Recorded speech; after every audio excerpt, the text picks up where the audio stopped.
தல நீரை கனி அப்பமோடவள் போரி கப்பியதாரி மோகன் நடிதேனி கற்றிடும் அடி அவர் புத்தியில் உரைபவர் கற்பகமென வினை கடிதேகும் தம்மதியமும் வைத்திடும் மாறன் மகன் மற்பொரு தீரல் போய மலையானை மத்தள வயிறனை உத்தமி புதல்வனை மட்டவில் மலர் கொடு பணிவேனே தமிழடவினை முற்படுகிறதல் முற்பட எழுதிய முதலோனே முப்புறம் எரி செய்த அச்சுவனுரை ரதம் அச்சது கொடி செய்த அது தீராம் அத்து எறது கொண்டு சுப்பிர மணிபடும் அப்பு நமதனிடை இவமாகி அக்குறமகளுடன் அச்சிறு முருகனை அக்கணவனம் அருள் பெருமா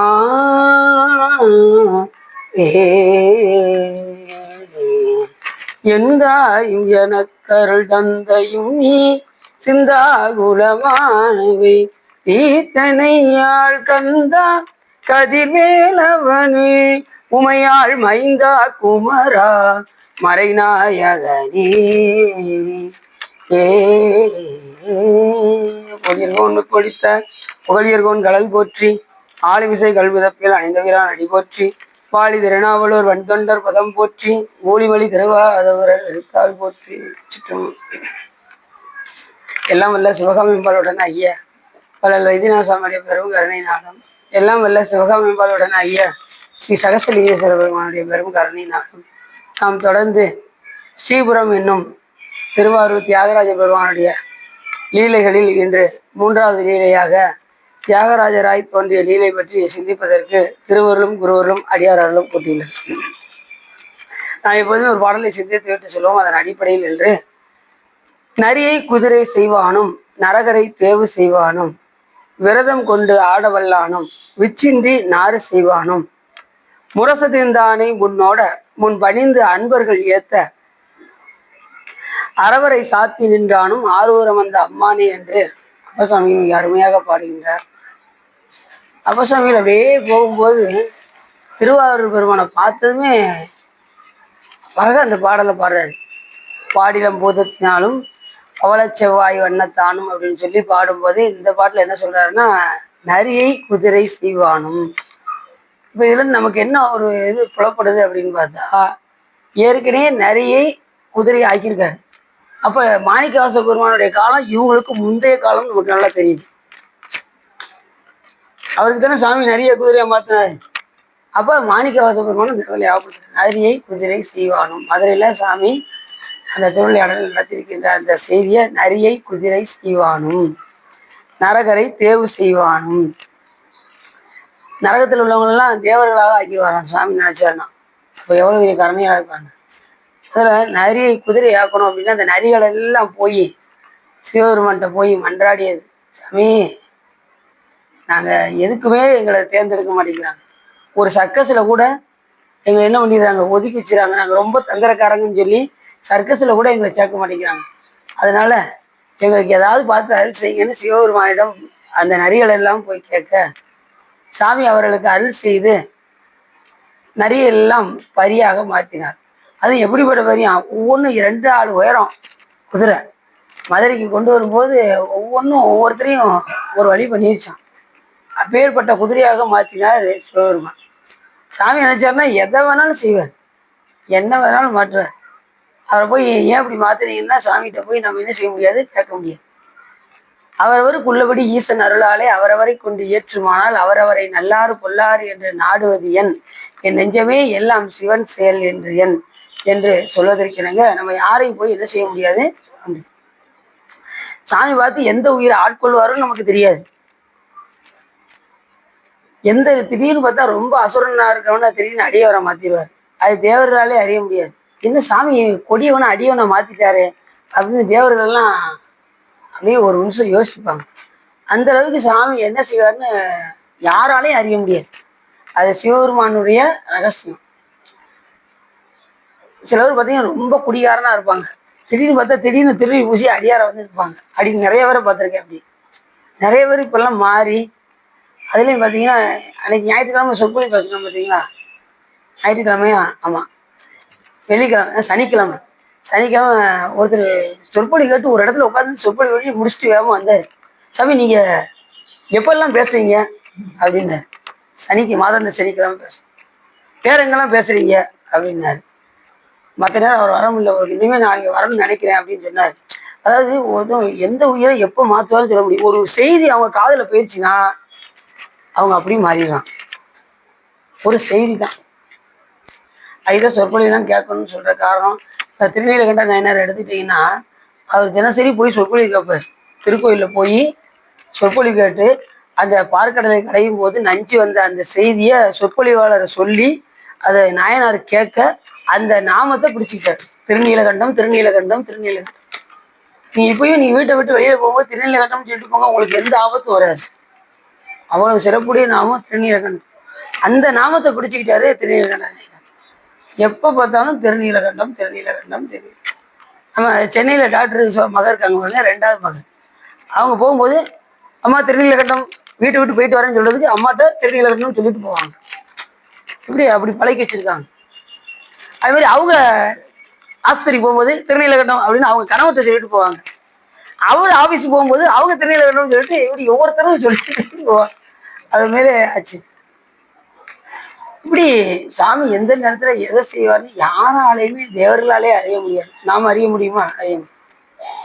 நாம் என்ன செய்யணும் அப்படின்னா உண்மையான உணர்வோடு பெருமானை நாம் தரிசனம் செய்து கொண்டே இருக்க வேண்டும்.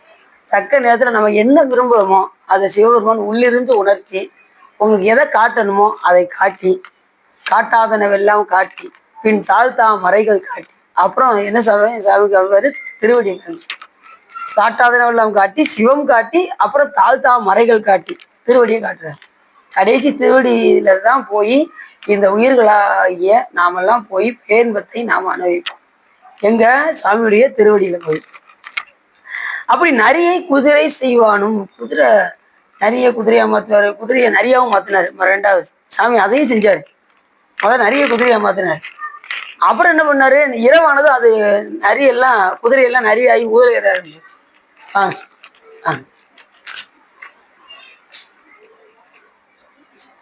அப்படி நரியை குதிரை செய்வானும் நரகரை தேவை செய்வானும். நரகத்தில் உள்ளவங்க எல்லாம் சாமி நினைச்சாருன்னா என்ன பண்ணுவாரு, தேவர்களாகவும் ஆக்குவார். 7 ஜென்மத்துக்கும் ஒருத்தருக்கு நரகம் விளைவிக்கப்பட்டிருக்குதுன்னு விதி இருந்தாலும் அவன் பார்த்து ஒரு நமச்சிவாயத்தை சொல்லிட்டான்னு வச்சுக்கோங்களேன், சாமி என்ன பண்ணிடுவாரு, நரகத்துல இருந்து விடுவிச்சு தேவர்களாக கூட ஆக்கிறார்.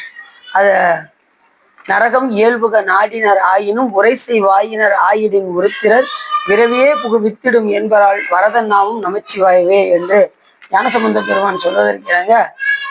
7 ஜென்மத்துக்கு நரகம் விளைவிக்கப்பட்டிருந்தாலும் அவன் நமச்சிவாயத்தை நாவில் நவீன்று ஏற்றினால் அந்த நரகத்திலிருந்து சாமி என்ன பண்ணிடுவாரு, விடுவித்து விடுவார். அப்படி நரகரை பார்த்து அவர்களை தேர்வு செய்து அவர்களை தேவர்களாகவும் ஆக்கக்கூடிய வலிமை சிவபெருமானுக்கு உண்டு.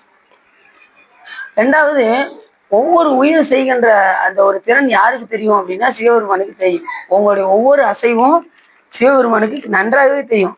ஏன் அப்படின்னா அவர் உயிருக்கு உயிராக இருக்கிறதுனால எல்லாமே அவருக்கு தெரியும். நீங்க கெட்டது செஞ்சாலும் யாருக்கு தெரியும், உள்ள இருக்கிற சுவாமிக்கு தெரியும். நல்லது செஞ்சாலும் சாமிக்கு தெரியும்.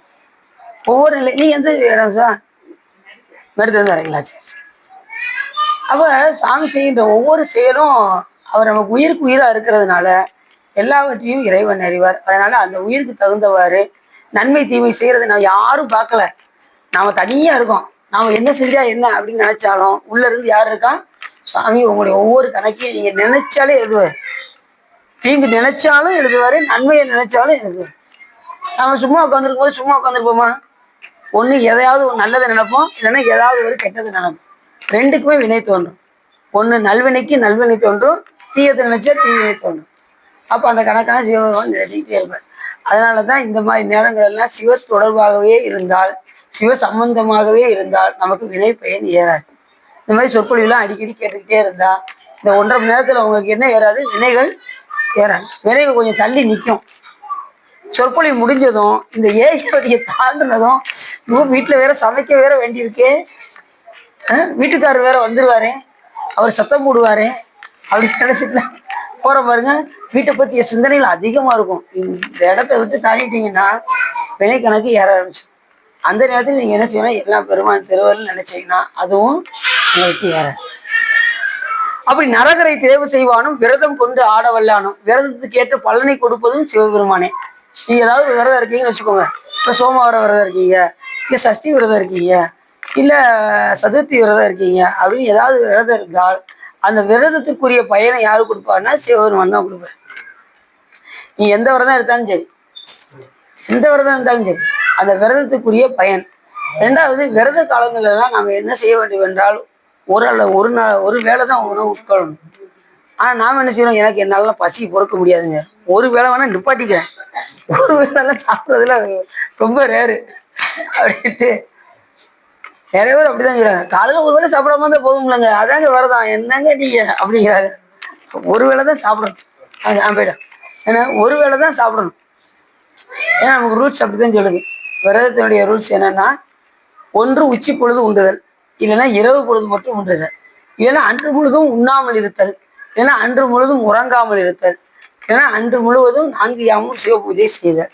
இதெல்லாம் நம்மளால கடைபிடிக்க முடியணும். ஏதாவது ஒன்றாவது கடைபிடிச்சாலும் பரவாயில்ல. ஒன்று இரவு மட்டும், இல்லைன்னா மதியம் மட்டும். ஏன்னா நீங்கள் உண்டியை சுருக்கினா தான் உங்களுக்கு ஒளி பெருகும். உண்டியை சுருக்கலைன்னா ஒளி பெருகாது. எந்த நேரம் சாப்பிட்டுக்கிட்டே இருந்தோம்னு வச்சுக்கோங்க, எப்படி ஞானம் வரும்? அதனால தான் விரதம்னு ஒன்று வச்சாங்க. அதுலேயும் சிவ விரதங்கள் 8 விரதம். அதில் தலையாய விரதம் எது அப்படின்னு கேட்டால் சோமவார விரதம். சோமவார விரதம் திங்கக்கிழமை இருக்கக்கூடிய விரதம். அதுலேயும் குறிப்பாக இந்த சோமவார விரதம் கார்த்திகை மாதம் 4 சோமவாரம் இருந்தால் ரொம்ப சிறப்பு. அதை காட்டிலும் ஒரு பங்கு சிறப்பு எப்படின்னா, மாதந்தோறும் ஒவ்வொரு திங்கக்கிழமை. அதை விட ரொம்ப சிறப்பு எதுனா, வாரம் ஒவ்வொரு சோமவாரமும் இருப்பது ரொம்ப சிறப்பு. அப்படி வாரம் இருந்தீங்கன்னா தான் உங்களுக்கு இந்த சோமவாரம், கார்த்திகை சோமவாரம் உங்களுக்கு மறக்காது. இல்லைன்னா மறந்து நீ என்ன செஞ்சுறீங்க. அதனால தான் ஒவ்வொரு சோமவாரமும் நாம் விரதம் இருந்து நாம் உட்கொண்டால் ரொம்ப சிறப்பு. சில பேர் பசி பொறுக்க முடியல அப்படின்னா பாலும் பழம் கூட சாப்பிட்டுக்கலாம். ஒருவேளை உணவு உட்கொண்டு மற்ற நேரம் பசிச்சதுன்னா நம்ம இதில் பட்டினியாக கிடக்கணும்னு சொல்லலை, உணவு சுருக்கி சாப்பிடணும், அவ்வளோதான். ஊனினை உருக்கி உள்வொளி பெருக்கி உழப்பில்லா ஆனந்தமாய தேனினை சுவைந்து புறம்புறம் தெரிந்த செல்வமே சிவபெருமானே. சாமி, நான் ஊனை பெருக்கிட்டு ஒளியை பெருக்காம நான் புறத்திலேயே தெரிஞ்சுக்கிட்டு இருக்கேன் அப்படின்னாரு மாணிக்கம். வாங்க சாமி சார். ஏன்னா அப்படி நாம புறத்துல போனாலும் சிவபெருமான் நம்மளை விடுறது இல்லையா, அவரும் பின்னாடியே வராராம். இது எங்கெல்லாம் போகுதோ அங்கெல்லாம் சாமி துரத்தி வந்து நம்மளை என்ன பண்றாரு, பக்குவப்படுத்துறாரு. புறம் தெரிஞ்சாலும் எங்க சிவபெருமான் என்னை விடலை. புறம் தெரிந்த செல்வமே சிவபெருமானே, இமையே உன்னை சிக்கனை பிடித்தேன் எங்களுக்கு அருள்வது இனியே என்று சொல்வதற்கிணங்க சாமி நம்மளை விடுறதில்லை. இதை விட்டாச்சுன்னா நம்ம ஒரே உலகத்தை நோக்கியே தான் போய்கிட்டே இருக்கும். உயிரானது புறத்திலேயே தான் தெரியும். அதை இழுத்து கொண்டு வந்து கோயிலில் நிப்பாட்டுறது ரொம்ப கஷ்டம். அது வழிபாடு பண்ணிக்கிட்டே இருந்தால் தான் வரும், இல்லைன்னா வராது. சரி, அப்படி விரதம் கொண்டாட வல்லானும் வெச்சின்றினாறு செய்வானும். விதையே இல்லாமல் சிவபெருமான் என்ன செய்வாராம், முளைக்க வச்சுருவான். இப்போ மரம் முதலில் வந்ததா விதை முதலில் வந்ததானா நீ என்ன சொல்லுவீங்க? விதை தாங்க முதல் வந்ததுன்னு நம்ம சொல்லுவோம்.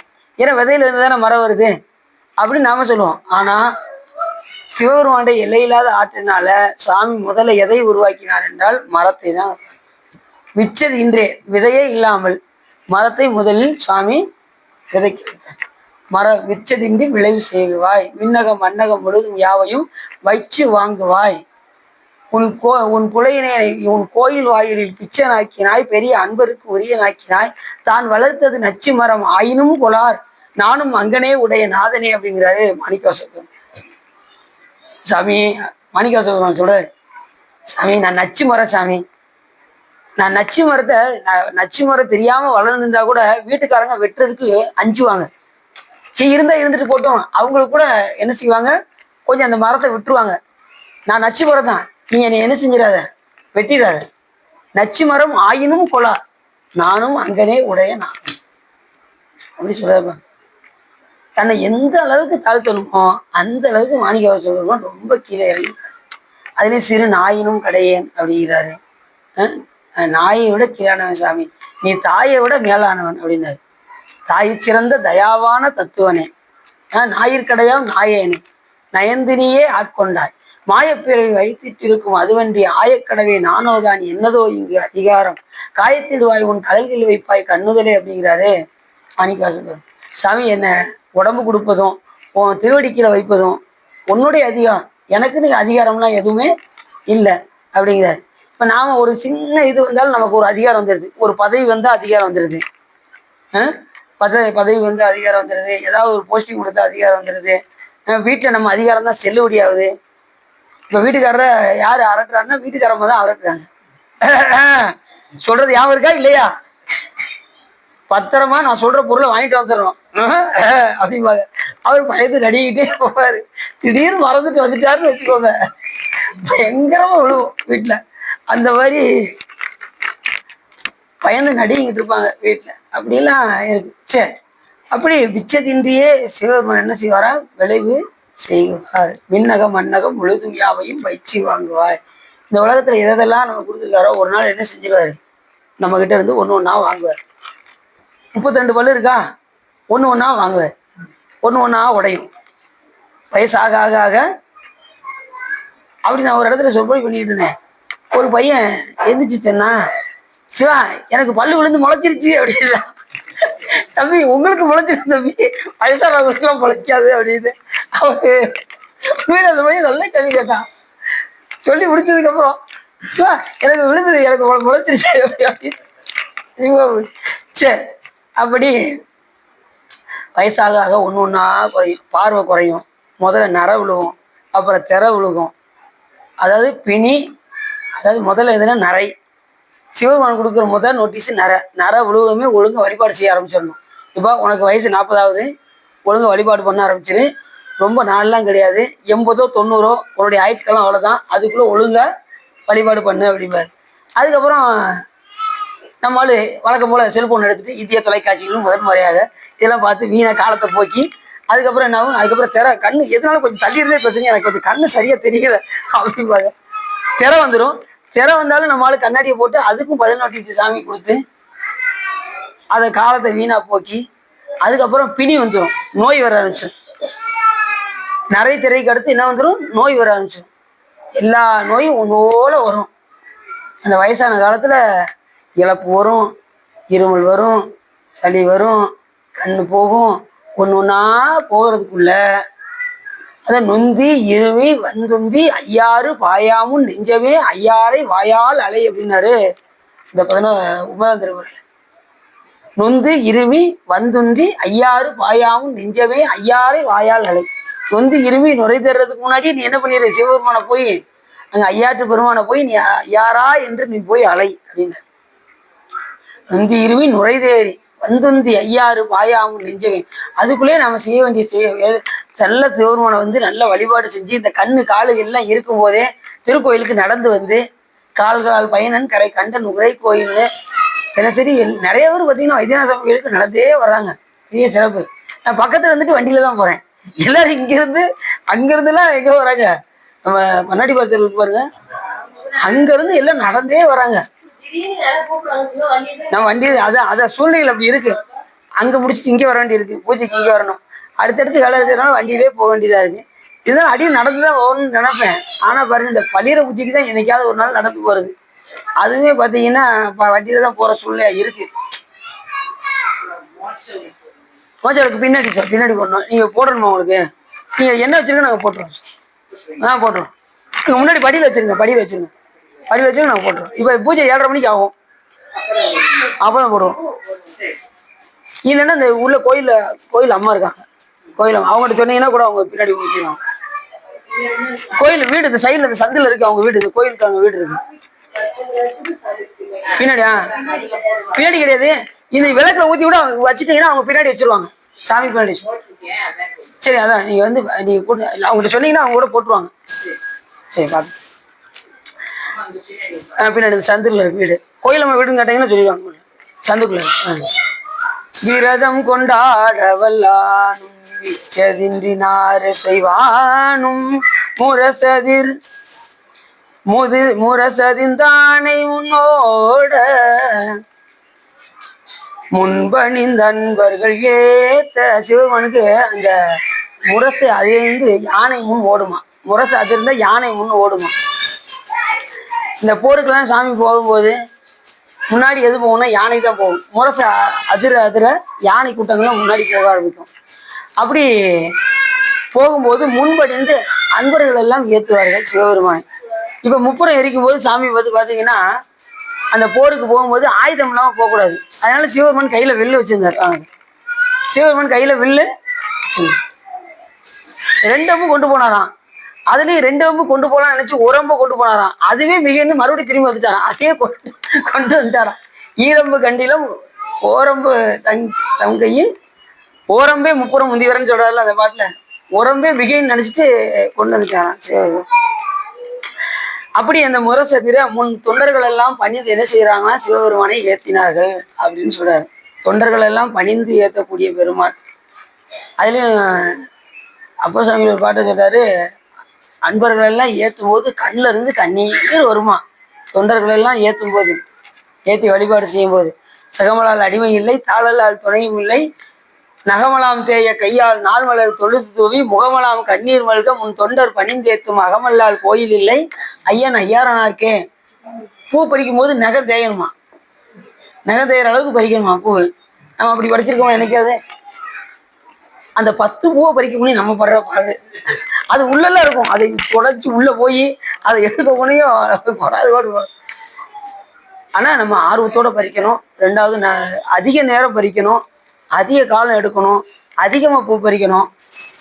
எது செஞ்சாலும் அதிகமாக செய்யணும். சிவ சம்பந்தமாக இருக்கும்போது அதிகமான நேரத்தை நாம் இறைவனுக்காக செலவிட வேண்டும். அந்த காலங்கள் தான் நமக்கு முடிவு காலத்தில் வரும்.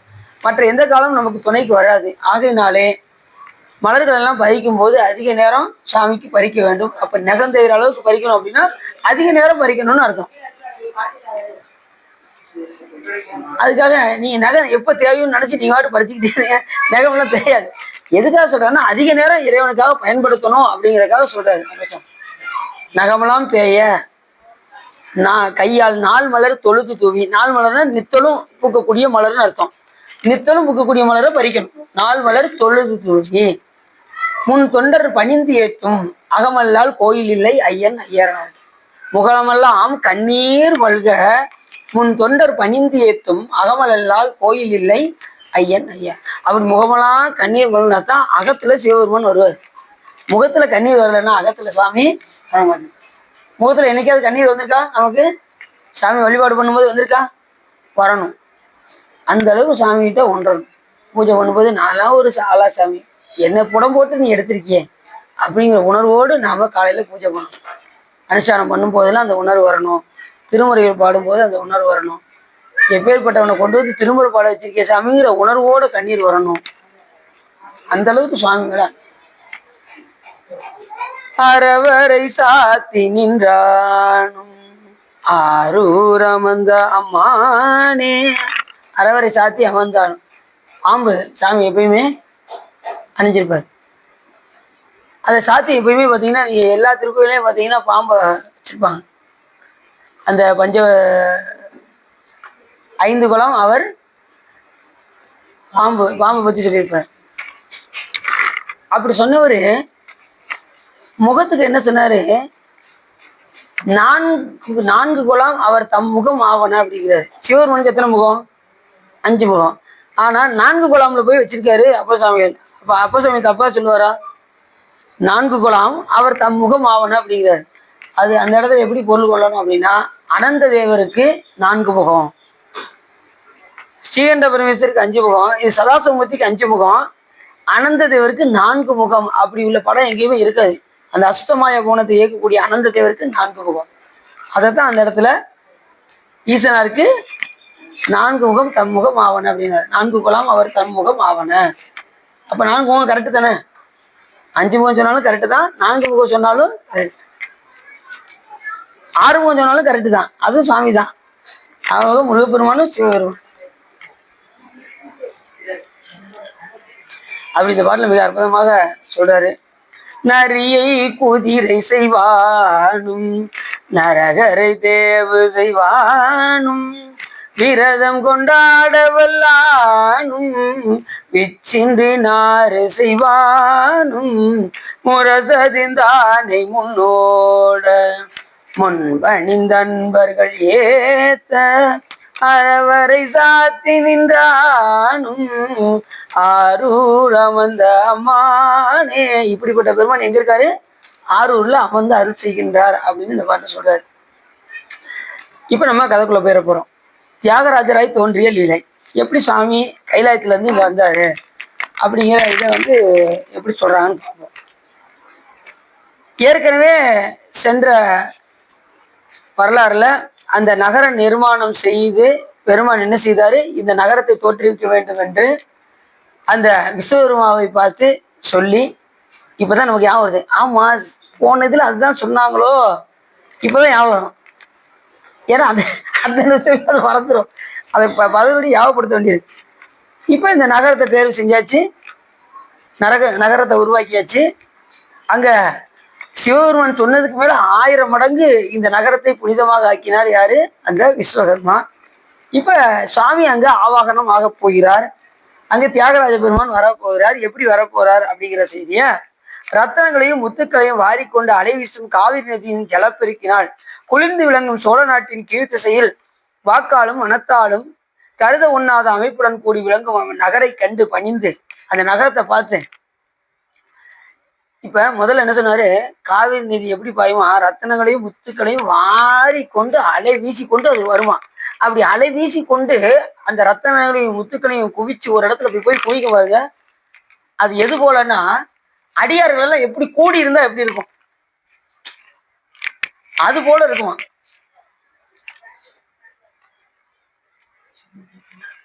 இப்ப முத்துக்களையும் இதையும் கொண்டு போய் அந்த காவிரி நதியை அடிச்சு கொண்டு போய் ஒரு இடத்துல சேர்க்கறது, மொத்தமா கொண்டு போய் சேர்க்கறது அடியார் கூட்டத்துல இணைவது போல் இருக்கும். எவ்வளவு யோகமானு பாருங்க. என்ன அப்படி சொல்ற? அப்படி சோழ நாட்டினுடைய கீர்த்தியில் வாக்காலும் மனத்தாலும் கருத ஒண்ணாத அமைப்புடன் கூடி விளங்கும் நகரை கண்டு பணிந்து தேவர்களும் முனிவர்களும் புண்ணிய வரத சேத்திரம் என்று இந்த தலத்தை என்ன சொன்னாங்க? புண்ணிய வரத சேத்திரம் என்றும் ஸ்ரீபுரம் என்றும் திருவாரூர் என்றும் பெயர் அளித்தார்கள். தேவர்கள்லாம் இந்த அளவுல கூப்பிட்டு மகிழ்ந்தார்கள். அவர்கள் தான் இந்த மாதிரி பேரெல்லாம் சொல்லி கூப்பிட்டுருக்காங்க. திரு ஆரூர் அப்படின்னு ஏற்கனவே போன முறை சொன்னோம். என்ன சொன்னோம்? அனைத்து ஊர்களையும் அடக்கிய ஊர் ஆரூர். ஆரூர்னா அனைத்து ஊர்களையும் அடக்கி. திருவாரூர் அப்படின்னு என்ன அர்த்தம்? மறுபடியும் இருக்க ஞாபகப்படுத்திடுவோம். திரு என்பது லட்சுமியை குறிக்கும். லட்சுமி தவம் இருந்து சிவபெருமானை பூசித்த காரணத்தினால் திருவாரூர் என்று பெயர்.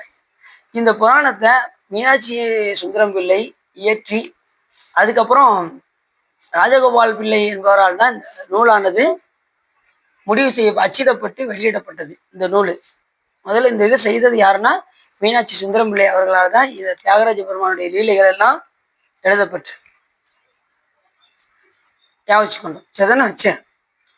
அப்படி அப்போது நாரதர் அங்கே தோன்றி ரிஷிகளை கண்டு கைலாசபதி அதிசீக்கிரத்தில் இங்கே ஆவாகனம் செய்ய போகிறார், இங்கே வரப்போகிறார் என்கின்ற செய்தியை யார் சொல்றார்? நாரதர் தான் சொல்றார். யாருக்கிட்ட? தேவர்கள்ட்டையும் முனிவர்கள்ட்டையும் ரிஷிகள்கிட்டையும் இந்த நகரத்திற்கு பெருமான் தியாகராஜராக இங்கே வர இருக்கிறார் அப்படிங்கிற செய்தியை நாரதர் சொல்லி சொல்ல, பாத கமலங்களை பூசிப்பதற்காக நான் முன்னமே இவ்விடம் வந்துவிட்டேன். நாரதர் சொல்றாரு. அதை சாமியுடைய பாதத்தை பூசிக்கிறதுக்கு உங்களுக்கு முன்னாடி நான் இங்க வந்துட்டேன் அப்படின்னு நாரதர் சொல்றாரு. அப்படி சொல்லும் போதே அவருடைய கட்டளைப்படி புருகூதன் முதலிய தேவர்கள் அந்த புண்ணிய நகரத்துக்கு சேர்ந்தார்கள். இவ்வாறு தேவர்கள் கூடுவதை கண்ட மாணவர்களும் எந்த திசையிலும் இருந்து விரைவாக ஓடி தென் திசைக்கே உரிய சிறப்பு உண்டாக போகிறது என்று களிப்புடன் பரமேஸ்வரனுடைய குணங்களை துதிக்க ஆரம்பித்தார்கள். இப்ப எல்லாருமே இந்த நகரத்துக்கு சிறப்பு உண்டாக எல்லாருமே வந்தாங்க. இந்த நகரத்துக்கு வந்தாங்க. சிலர் ஆலயத்தின் அழகை கண்டும், சிலர் கோபுரங்களின் சிற்ப வேலைகளை கண்டும், மண்டபங்களின் அழகை கண்டும் வியப்புற்று, சென்ற முறை என்ன பார்த்தோம்? அவர் மண்டபங்கள் எத்தனையோ மண்டபங்கள் எல்லாம் உருவாக்கினார். அவர் நினைத்ததுக்கு மேல 1000 மடங்கு இந்த நகரத்தை உருவாக்கினார்னு பார்த்தோம்ல. அந்த நகரத்தை எல்லாம் பார்த்து இவங்க எல்லாம் வியப்பாகவே இருக்காங்க. அந்த அளவுக்கு நகரத்தை உருவாக்கியிருக்காரு. திருவாரூர் அப்படி இருந்திருக்கு. முன்னாடி ரொம்ப மாளிகைலாம் இருந்திருக்கு. விண்ணளவுக்கு மதில்கள் இருந்திருக்கு. அது அப்போ சமையல் காண்டலே கருத்தாய் நினைந்திருந்தேன் மனம் புகுந்தாய் களலடி பூண்டு கொண்டொழிந்தேன் புறம் போயினால் அறையோ ஈண்டு மாடங்கள் நீண்ட மாளிகை மேலெழு கொடிவான் இளம்மதி தீண்டி வந்துளவும் திருவாரூரம் மாணி அப்படின்னு அப்பசாமின்னு சொல்ற. நீண்ட மாளிகை மதில்கள் எல்லாமே நீண்டு நீண்டு வானலாவே இருக்கான். அந்த அளவுக்கு சிறப்புடையது இந்த திரு ஆறு. அந்த மேன்மையை பார்த்து எல்லாம் வியப்புட்டு நகரம் போல் ஒன்றை மூலகிலும் எங்கும் கண்டதில்லை என்று எல்லா தேவர்களும் புகழ்ந்தார்கள் இந்த நகரத்தை. எந்த நகரத்தை? திருவாரூர். நாரதர், காசிவர், அகஸ்தியர், வசிஷ்டர் முதலிய முனிவர்கள் அடிக்கடி இங்க காசிபுரை சொல்லிக்கிட்டே வர்றாரு. போன இடத்துலயும் அவர் ஒத்த கால தவம் இருந்தாருன்னு சொல்றாரு. இந்த காசி முனிவருக்கு 2 மனைவி, ஒன்று அதிதி மற்றொன்று திதி. அதிதிக்கு குழந்தை இருக்கு, 2வது திதிக்கு குழந்தை எண்ணில்லாத அசுரர்களை தோற்றுவித்து, அவதான் மாயை. எண்ணில்லாத அசுரர்களை தோற்றுவித்து இப்படி அசுர குலத்தை வளர்த்தோம் என்று ரொம்ப வருத்தப்பட்டாரு. அதுக்கப்புறம் முருகப்பெருமானுடைய திருவருளால அத்தனை பேரையும் சாமி சம்காரம் செய்து, சூரபத்மனையும் சம்காரம் செய்து தேவர்களை காத்தார். அதுக்கப்புறம் இந்த திதி இருக்கா பாருங்க, அவருடைய 2வது மனைவி திதி என்ன பண்ணாரு, இப்படி நம்ம அசுர குலம் எல்லாம் அழிந்தது என்று சொல்லி நமக்கு இன்னொரு குழந்தை வேண்டும் என்று காசிபரிடம் கேட்க, ஆக மறுபடியும் நான் இன்னொரு குழந்தையை கொடுக்கவா அப்படின்னு ரொம்ப பயந்தாரு. சரி, இருந்தாலும் அவர் கேட்டா அப்படின்னு சொல்லி அவருடைய கேட்டதுக்கு தகுந்தவாறு அவர் மேல் இரக்கம் கொண்டு ஒரு குழந்தையை கொடுப்போம் என்று பெரிய யாகம் ஒன்று செய்தார். யாரு? காசிபமுனிவர் பெரிய யாகம் செஞ்சாரு. அதாவது யாகம் செஞ்சோன்னு வச்சுக்கோங்களேன், யாகம் செஞ்சா அதுக்கு கண்டிப்பா அதுக்குரிய பலன் உண்டு. யாகம் செய்யறோம், அதுலேயே சிவ யாகம் செய்யணும். அதுவும் சிவ யாகம் செய்யறது ரொம்ப சிறப்பு. யாகத்திலே சிவ யாகம் பண்ணணும். சிவபேர் பார்த்தீங்கன்னா அபிச்சார வேள்விலாம் செய்வாங்க, அதெல்லாம் கெட்டது.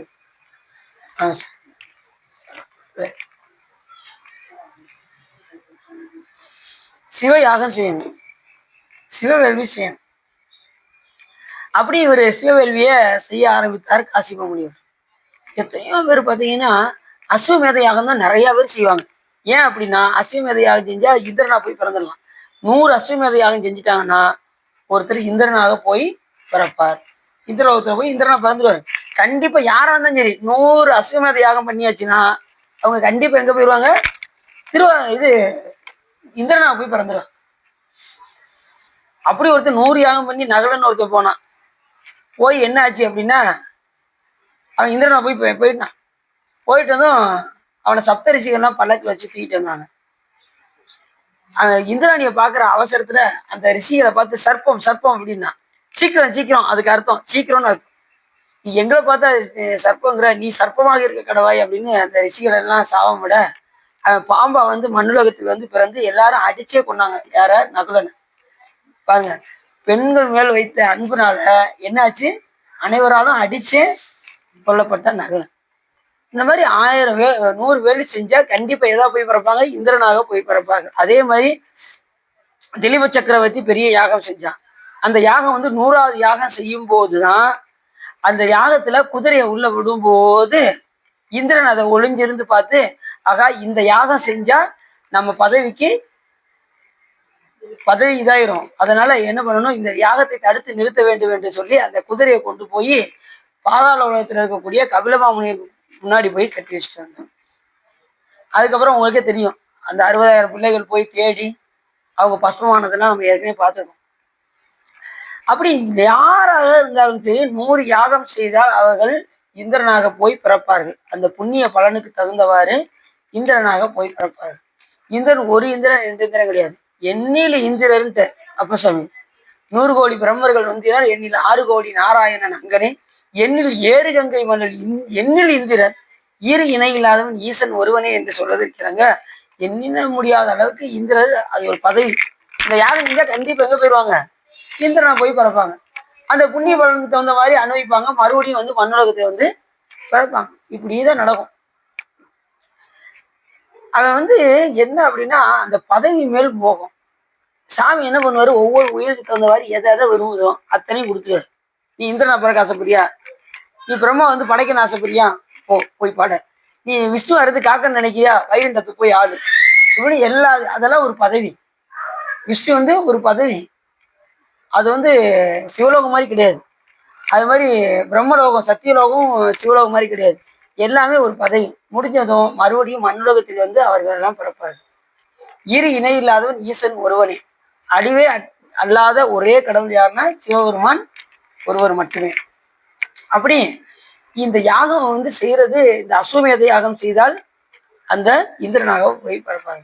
அதே மாதிரி சிவ பூஜையில நீங்க சிவபெருமானுக்கு வில்வ பழம் இருக்குல்ல, வில்வ பழத்தை தேர்ல நல்லா குழப்பி அபிஷேகம் செய்தால், இந்த இதுல நம்ம அதை தான் பண்ணோம். பிரதோஷத்துக்கு வந்தீங்களா யார் இருந்தா, பிரதோஷத்துக்குல நம்ம அதுதான் பண்ணோம். அத வில்வ பழத்துல தேனை நல்லா குழப்பி சுவாமிக்கு அபிஷேகம் செய்தால் ஒரு அஸ்வமேத யாகம் செய்த பலன். அதே இது ஒரு 100 இது பண்ணியாச்சுன்னா இந்திரனாக போய் பிறப்பார். சிவ பூஜை பண்றவங்க அப்படி வழிபாடு பண்ணுவாங்களா? நான் 100 நாள் பண்ணிட்டேன், அப்பாட என்னைய கொண்டு போய் சிவபெருமான் இந்திரனாக படைக்க வைப்பார் அப்படின்னு நினைச்சிட்டோம்னு வச்சுக்கோங்க, எந்த பதவிக்கு போனாலும் அங்க ஆபத்து கண்டிப்பாக இருக்கிறது. தேவர்களை போய் இருந்தாலும் அவங்களுக்கு ஆபத்து இல்லைன்னு சொல்ல முடியாது. எத்தனை அசுரர்களால் அவங்களுக்கு துன்பம் யோசிச்சு பாருங்க. அவங்க எத்தனை பேர் துன்பப்பட்டிருக்காங்க. இப்படி எந்த நேரத்திலையும் எந்த உயிராக பிறந்தாலும் உயிராக வந்துட்டோம் அப்படின்னாலே, பிறவி எடுத்தாச்சுனாலே இன்ப துன்பம் மாறி மாறி வந்து கொண்டேதான் இருக்கும். அது தேவர்களா இருந்தாலும் அது என்ன, நம்மளை விட அவங்க கொஞ்சம் கொஞ்சம் நல்லா இருப்பாங்க. தேவர் வந்து நம்மளோட கொஞ்சம் புண்ணியம் அதிகம் பண்றதுனால அவங்களுக்கு இன்பம் கொஞ்சம் அதிகமா இருக்கும், துன்பம் கொஞ்சமா இருக்கும். நமக்கு ரெண்டும் மாறி மாறி ஒரே தன்மையா இருக்கும். இன்பம் துன்பம் மாறி மாறி வந்துகிட்டே இருக்கும். அப்பால இப்பதான் கடை அழைச்சிட்டேன் அப்படின்னு நினைப்போம். அடுத்த வருஷம் புதுசா ஒரு வேணா தோன்றும். புதுசா வீட்டுக்கு நம்ம விருந்தாளர் யாராவது வருவாங்க, அவங்களால பிரச்சனை வரும். அவங்கள சரி கட்டி முடிக்க முடியும், இன்னொரு கடன் வந்துடும் வீட்டுல. அந்த கடன் அடிக்க கூட இன்னொரு பிரச்சனை வரும். இப்படி நம்ம வாழ்க்கைய கடைசி வரைக்கும் கொண்டு போய்கிட்டே இருக்கும். நாம நினைப்போம் எல்லா கடவையும் முடிச்சுட்டு அப்படின்னு நினைப்போம். ஆனா புதுசு புதுசா ஏதாவது பண்ணிட்டு அதெல்லாம் ஆகாம இருக்கணும்னா சிவபெருமான இமையே உன்னை சிக்கலை பிடிதேன்னு பிடிச்சிக்கிட்டோம்னு வச்சுக்கோங்க, நாம அதுல இருந்து தப்பிச்சிடலாம். நமக்கு துன்பமே வர்றது தெரியாது. அதுவாட்டு வந்துகிட்டே இருக்கும், உங்களுக்கு தெரியாது அது துன்பம் வர்றது. அத விரைகள் தீயினன் வாளில் படுனை போல் மறையன் என்றெல்லாம் மாயாமணி ஜோதியா. சாரி, அந்த விண்ணொரு அடிக்க விறகி வெவலல் உண்ணிய புகிலவை ஒன்றுமில்லையாம் அந்நிய உலகினில் பயின்ற பாவத்தை நன்னி நின்று அறுப்பது நமச்சிவாயவே என்று சொல்வதற்கு என்னங்க, அந்த விறகு கட்டையெல்லாம் மேல தூக்கி போட்டா நம்மளால தாங்க முடியாது. அது எரிஞ்சு சாம்பலை நம்ம மேல எவ்வளவு போட்டாலும் நம்ம என்ன செய்யலாம், தாங்கிக்கலாம். அதுபோல சாமி நம்ம வினைகள் எல்லாம் தாங்கக்கூடிய வலிமையை சிவபெருமான் நமக்கு தந்துடலாம்.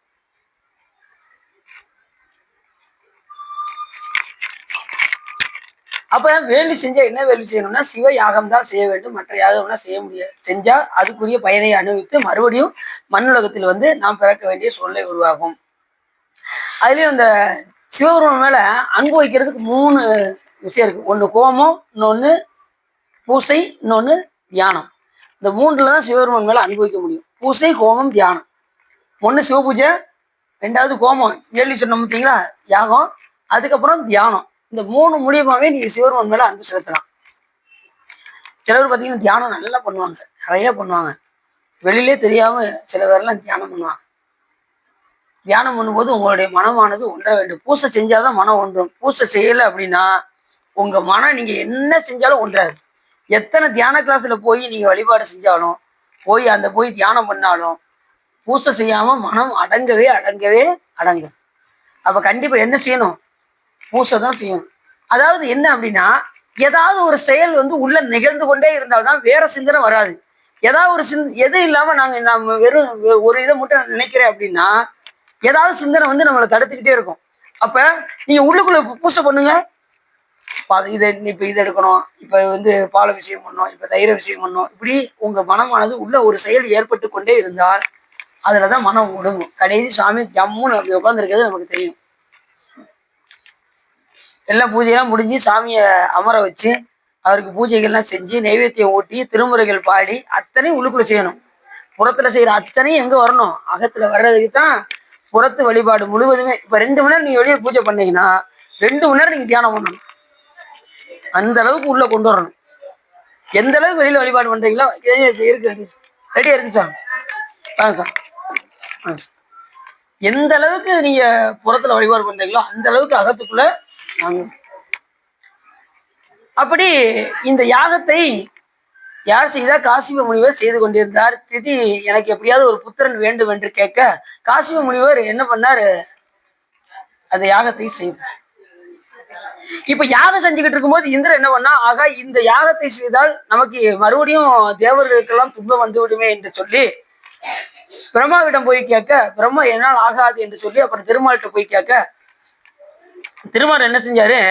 இப்ப அவர் யாகம் செய்தால் கண்டிப்பாக என்ன வரும்? ஒரு அசுரரை தான் தோற்றுவிப்பார், மகனாக தோற்றுவிப்பார். அப்ப அந்த அசுரனை அழிக்க வேண்டும் என்றால் 2 அசுரர்களை அனுப்ப வேண்டும் என்று திருமால் சொல்ல, இப்ப 2 அசுரர்கள் சென்றார்கள். பாருங்க, அசுரர்கள் கண்டு பயந்த தேவர்களுக்கே அசுரர் அனுப்ப வேண்டிய சூழ்நிலை உருவாகியது.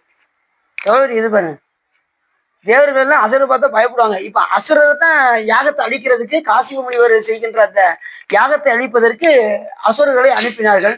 அப்பொழுது இப்ப இந்த வேள்வியில சிரமம் வருது அப்படின்னு சொல்லி இப்ப அவருக்கு என்ன யோசனை தோன்றியது என்றால், முருகப்பெருமான் அவருக்கு தோன்றியது. யாருக்கு? காசிப முனிவருக்கு. அந்த இடத்துல முருகப்பெருமானை நினைத்து அந்த இடத்துல வேள்வி செய்ய ஆரம்பித்தார். புத்திர பேர் வேண்டும் என்று அந்த யாகம் செய்ததனால் அங்கே முருகப்பெருமானை வழிபாடு செய்து, பெருமானை இந்த யாகத்தில் எந்த ஒரு ஆபத்தும் இல்லாமல் என்னை காப்பாற்ற வேண்டும் என்று காசிப முனிவர் கேட்க, முருகப்பெருமான் நீ கவலைப்படாம, நீ தைரியமா நீ வேள்வி செய், நான் காவலாக இருக்கின்றேன் அப்படின்னு முருகப்பெருமான் சொன்னாராம். இத திருச்செந்தூர் திருப்பூர்ல காவல்காராங்கிறாரு. இந்த வகுப்புலையும் பார்த்தீங்கன்னா யாருடைய இதுக்குன்னா, காசிப முனிவர் செய்த அந்த புத்திர பேருக்காக செய்யப்பட்ட அந்த யாகத்துல முருகப்பெருமானை காவல் இருந்தாராம். எப்படி ஒரு சிறப்பு பாருங்க. அப்படி முருகப்பெருமான் காவல் காக்க திருமால் 2 அசுரர்கள் அனுப்பினார். அப்ப சாமி தன் வேலாயுதான் அந்த 2 அசுரர்களையும் அழித்தார். அழித்து இந்த யாகத்தை சிறப்பாக செய்து அங்கே பெருமானை நிலைநிறுத்தி அங்கே வழிபாடு செய்த காரணத்தினால் அதுக்கு புத்திரகாமம் என்ற திருத்தலம் உருவாகியது. புத்திரனுக்காக அந்த வேள்வி செய்து அந்த யாகத்தை செய்த காரணத்தினால் புத்திரகாமம் இன்னைக்கு நீங்க போனீங்கன்னா அங்க இருக்கும் அந்த திருத்தலம். அவர் யாரு செஞ்சதுன்னா, காசிப முனிவர் செய்த யாகத்தினால் அவருக்கு அந்த குழந்தை பிறந்தது, புத்திரகாமன் பேரு. அப்பேற்பட்ட காசிப முனிவர் நிறைய இடத்துல இந்த புராணத்துல நிறைய சொல்றாங்க. காசிபர், அகஸ்தியர். அகஸ்தியர் 7 உலகத்துக்கு எங்கேனாலும் போவாரு வருவாரு. அவர் யார் என்னன்னு கேட்க முடியாது. நினைச்சா திடீர்னு எந்த லோகத்துக்குனாலும் போவாரு. திடீர்னு நம்ம மண் லோகத்துக்கு கூட வருவாரு. மண் லோகத்துக்கு வந்தாரு, நம்ம வைத்தியநாசாமி கோயிலுக்கு வந்தாரு, சிவகங்கை தீர்த்தத்தை உருவாக்குனாரு, அப்புறம் அப்படியே பொதிகை மலைக்கு போனாரு. இப்படி நிறைய சிறப்புகள்லாம் அகஸ்திய முனிவர் செஞ்சிருக்காரு. குருமுனியாக இருந்தாலும் நிறைய, அதுலேயும் குற்றாலத்துல போய் என்ன பண்ணாரு? திருமாலை குறுகு பலா குறுகுன்னு சொல்லி பெருமாளை சிவலிங்கம் ஆக்கிட்டாரு. நிறைய வேலை பதிவிருக்காரு. யாரு? அகத்திய மாமுனிவர். அவங்க உள்ள விடல, திருமண் சாத்தி வந்தா தான் உள்ள விடுவோம்னாங்க. இவர் திருநீர் பூசிட்டு போனாரு. உடனே அப்படியா அப்படின்னு சொல்லிட்டு மறுபடியும் ஒரு திருமால் மாதிரி வேடம் போட்டு அந்த திருமண் நட்டு உள்ள போய் அந்த திருமாலை அப்படி குறுகு பலா குறுகு அப்படின்னு சொல்லி அப்படியே சிவலிங்கமாக ஆக்கினார் அகஸ்திய மாமுனிவர். எண்ணிலாத சிறப்புகள் அகஸ்தியர் நிறைய பண்ணியிருக்காரு. அதே மாதிரி வசிஷ்ட மாமுனிவரும் நிறைய சிறப்புகள் பண்ணியிருக்காரு. அவரு இந்த திலீப சக்கரவர்த்தின்னு சொன்ன பார்த்தீங்களா? திலீப சக்கரவர்த்தி பகீரதனுக்கெல்லாம் குலகுருவாக விளங்கியவர் தான் இந்த வசிஷ்ட மாமுனிவர். அதே வசிஷ்ட மாமுனிவருடைய மனைவி தான் அருந்ததி. கேள்விப்பட்டிருக்கீங்களா? நட்சத்திரத்தை பார்க்கீங்களா? எப்பயுமே இந்த வசிஷ்ட மாமுனிவரும் அருந்ததி பக்கத்துல சேர்ந்தே இருக்கும். அந்த நட்சத்திரம் மட்டும் எல்லா முனிவர்களையும் கற்புல சிறந்து விளங்கிய முனிவர் யாருன்னா வசிஷ்ட மாமுனிவர் தான். மற்றவங்க கூட எல்லாத்துக்கும் பிற பெண்களுக்கு மயங்கிட்டாங்க. ஆனா வசிஷ்ட மாமுனிவர் யாருக்குமே இந்த அளவுக்கு சிறப்புடையவர் வசிஷ்ட.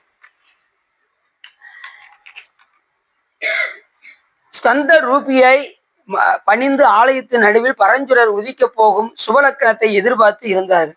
தேவர்கள் ஸ்வர்ண கலசத்தையும் ரத்தன கலசத்தையும் கோபுர வாயிலின் 2 புறங்களில் பூர்ண கும்பத்தையும் வைத்தார்கள். இப்ப தியாகராஜ பெருமான் வரப்போறாங்கிற செய்தி அறிஞ்சு எல்லாரும் பூர்ண கும்பம்லாம் வச்சு ரத்தன கலசங்கள்லாம் வச்சு, சாதாரண கலசம்லாம் இல்லை, வரப்போது சிவபெருமானே வரப்போறாரு.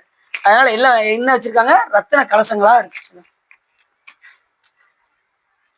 அது மாதிரி பூர்ண கும்பம் வைத்தார்கள். கோபுர வாயிலின் 2 புறங்களிலும் மனுஷியர்கள் எல்லாரும் தூய்மையான வெள்ளை ஆடைகளை அணிந்து கொண்டு பொறிகளை வீதியில் வாரி இறைத்தார்கள். சாமி வரப்போறான்னு சொல்லி பொறிகளை எல்லாம் வாரி, அதாவது அணியார்கள் எல்லாம் என்ன செய்யணும்னா வெள்ளை வேட்டி வெள்ளை துண்டு தான் அணியணும். தூய ஆடை அப்படின்னா என்ன அர்த்தம்னா வெள்ளை ஆடைன்னு அர்த்தம். அதுலயும் முக்கியமா 4 முழம் உடுத்தக்கூடாது. எத்தனை முழம் உடுத்தணும்? 8 முழம் தான். அடியாரில் இருக்கக்கூடியவங்க 8 முழம் வேட்டி தான் உடுத்தணும். இடுப்புல துண்டு கட்டணும். துண்டு கட்டாம இருக்கக்கூடாது, இடுப்புல துண்டு கட்டணும். வேட்டி துண்டு ரொம்ப அவசியம். அது மாதிரி ருத்ராட்ச மாலை, விபூதி கண்டிப்பா இப்படிதான் ஒரு அடியார்கள்னா இப்படிதான் இருக்கும். வெள்ளை சிலர் பார்த்தீங்கன்னா சர்வசாதாரணம் என்ன பண்றாங்க, காவி உடுத்திக்கிறாங்க. காவி உடுத்தினவங்க திருமணம் முடிச்சா கூட காவி உடுத்தக்கூடாது. அன்னைக்கு கோயிலுக்கு வெளியே ஒரு சாமி உட்காந்துருந்தாங்க, தெரிஞ்சவங்க தான் பார்த்தேன். அவரு ஏற்கனவே வேலை பார்த்தாரு, சாமியாரா இருக்காரு. இப்ப காவி ஃபுல்லா சுத்தி காவி சுத்தி இருந்தாரு. அப்படின்னு சொன்னேன், நீங்க என்ன நீங்க கல்யாணம் முடிச்சிட்டீங்களா அப்படின்னு கேட்டேன். ஆமா, நமக்கு 2 பசங்க இருக்காங்கல்ல, அவையெல்லாம் கழட்டி விட்டு நான் வந்துட்டேன் அப்படின்ட்டாரு. 2 பேரை கழட்டிட்டு வந்துட்டாரா.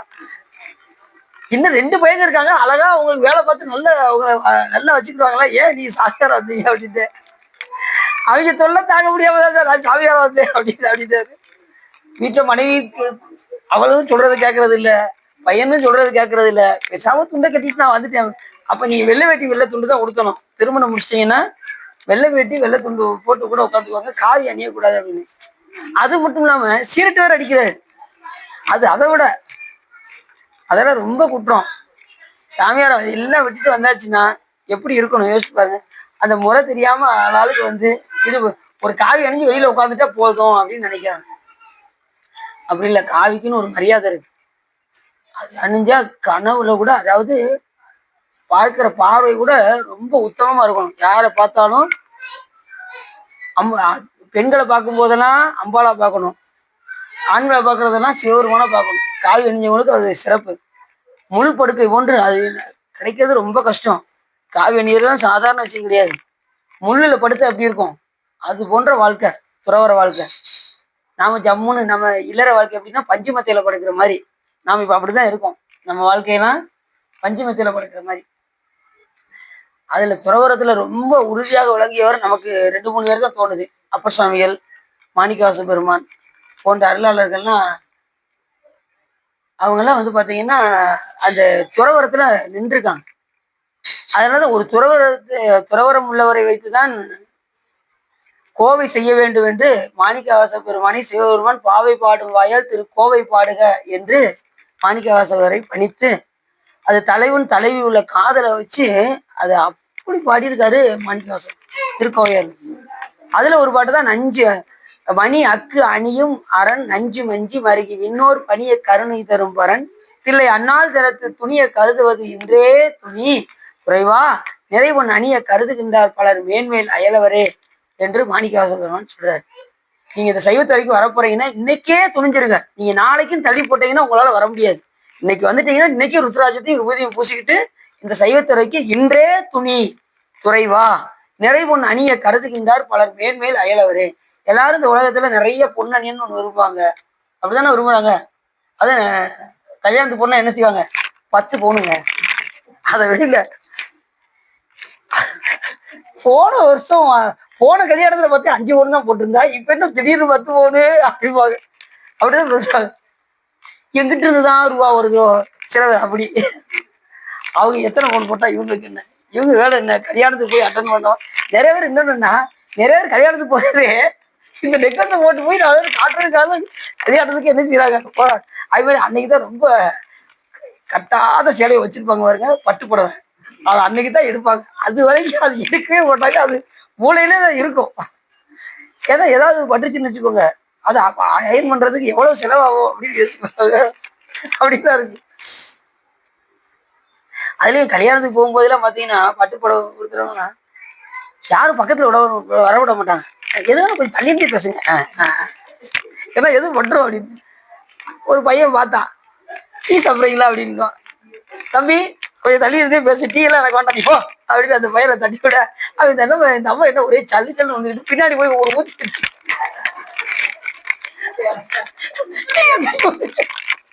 அந்த அம்மா மறந்து உடனே போய் எழுதிட்டாங்க.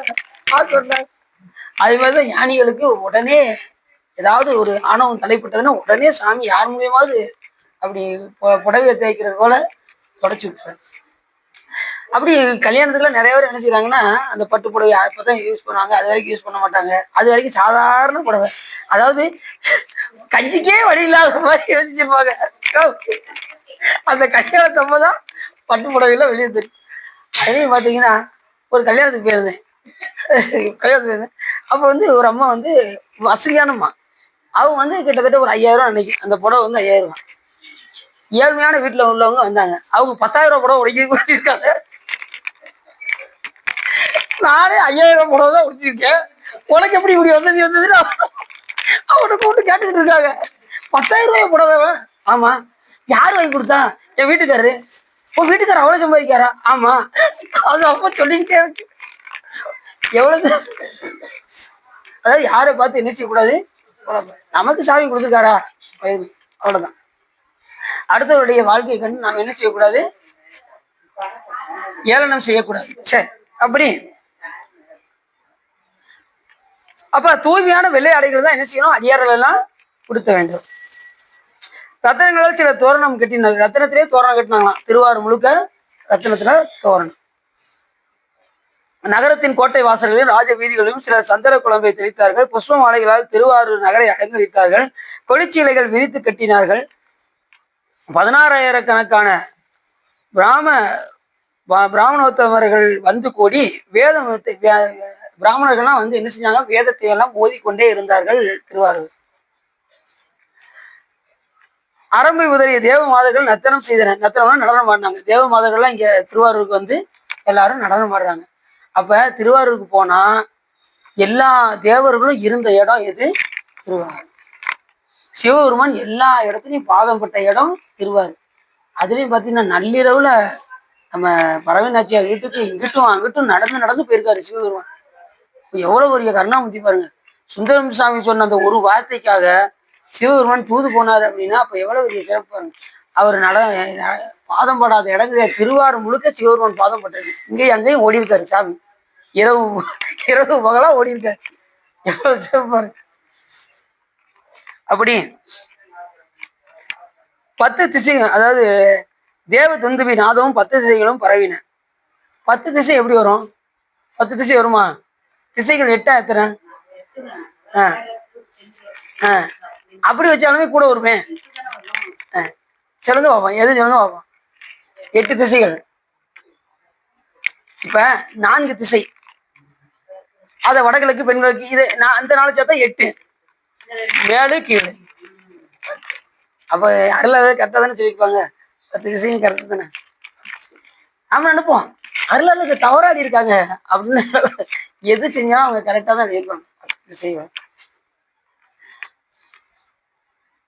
அந்த சித்தர்களும் கந்தர்களும் கிண்ணறர்களும் வித்யாதாரர்களும் இவ்வித கோலாகலத்தை கண்டு அங்கு வந்து கூடினார்கள். எல்லா பேரும் அங்க தேவலோகத்தில் உள்ள கந்தவர்கள், கிண்ணறர்கள், அது மாதிரி வித்யாதாரர்கள், இவங்க எல்லாம் அங்க நிறைய ஜாதிகள் இருக்கு. சரி, இங்கதான் ஜாதின்னு பார்த்தா அங்க தேவலோகத்திலேயே ஏகப்பட்ட ஜாதி இருக்கு.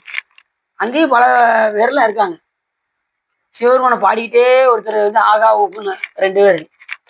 அது மாதிரி இந்த இயக்கிமாரர்கள் இந்த ஜாதியிலே, அந்த தேவலோக ஜாதியிலே இந்த இயக்கர்கள் வந்து பாத்தீங்கன்னா எந்த நேரமும் இன்பத்தையே தான், இன்பத்துல மூழ்கி இருப்பாங்க.